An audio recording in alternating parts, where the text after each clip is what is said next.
So, HoYoverse games, whether you love them or whether you hate them, they are very successful and they're spreading more and more, and HoYoverse just keeps coming out with more and more crazy kind of gacha games every single day, and they are going to more platforms. I called it once with Genshin Impact coming to Xbox.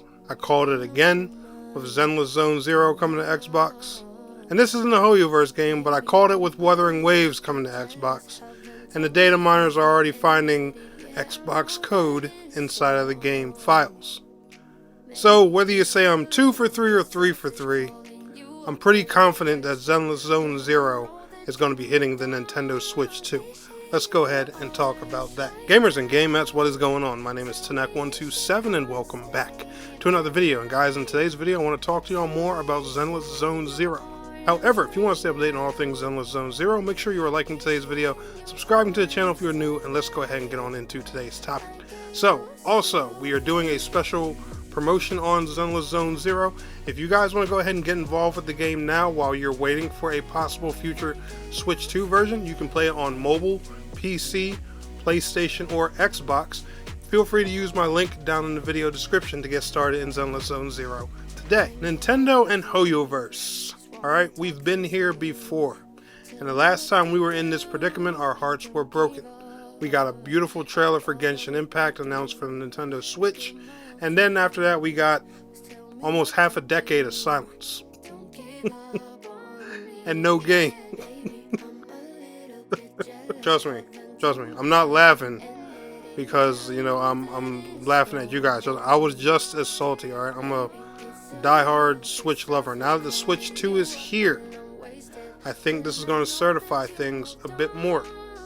So if you ask me, one reason Genshin Impact did not come to the original Nintendo Switch was due to the console's lack of power. Now don't get me wrong, the Nintendo Switch, you know, it was built with mobile architecture, and I'm confident that they could have got the game to work on the Nintendo Switch, but I just feel like they were probably not as confident in that console. However, we got the Switch 2 now, which is running things like Cyberpunk, Resident Evil Requiem. You know, it's doing numbers and performance that some outlets are even having a hard time explaining, because, you know, everybody was pointing to leaks and they just love counting teraflops, but it's just a portable PS4. Wrong again.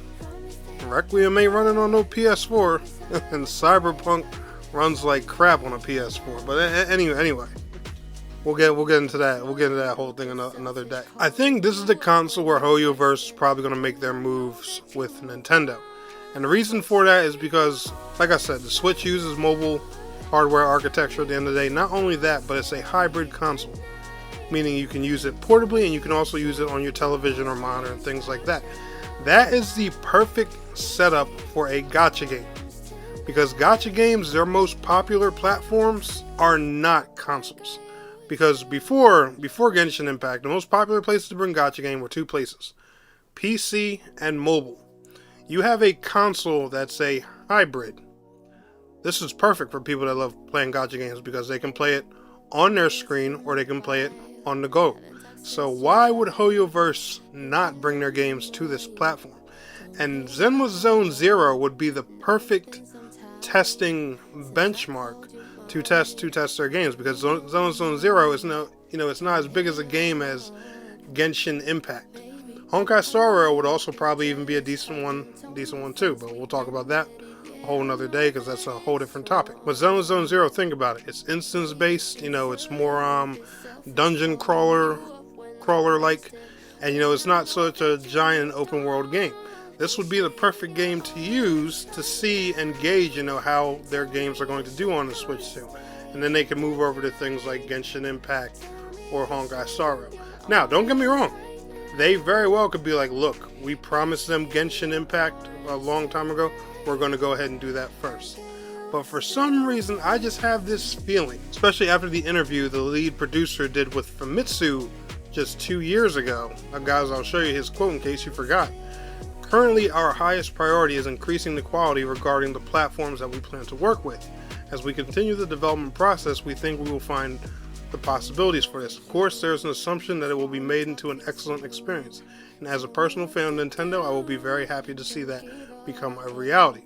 He told Famitsu he loves Nintendo and he would be honored to get Zenless Zone Zero on the Switch too. And not to mention, when you look at the Xbox release, after they got Genshin Impact on Xbox, they didn't even bother with Honkai Star Rail, they went straight to Zenless Zone Zero. And Zenless Zone Zero being, their gacha game that's kind of in the spotlight right now, I think that would be the flagship experience to try and bring over to the Switch 2 first. But that's just my prediction. I'm confident it's going to happen. Alright, I'm not going to say I think. I'm confident that this is going to happen. It's just a matter of when. But let me know what you guys think, and are you looking forward to getting Zenless Zone Zero on Nintendo Switch 2? Anyway, you guys enjoyed today's video? Smash that like. I'll see y'all in the next one. Peace out. Have a good one.